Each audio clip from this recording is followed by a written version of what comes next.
Hello and welcome everyone in a new video in your channel, Mr. Tech Tips. Before watching the video, don't forget to subscribe to our channel and also to like this video. In today's video, I will show you how to convert any Word document to PDF.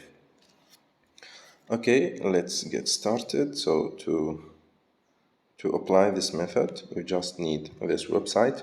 I will leave the link for the website in the description of the video.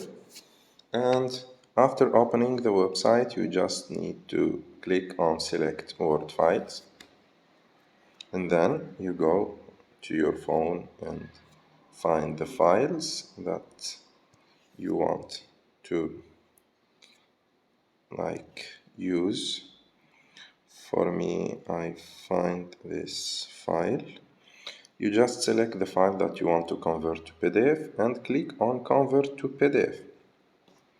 And in a few seconds, like you will see, and your file is now converted to PDF. To download it, you just need to click on download PDF like this and click on download again, and this is your PDF file downloaded. I hope you like the video. If you like the video, don't forget to subscribe to our channel and see you in the next video.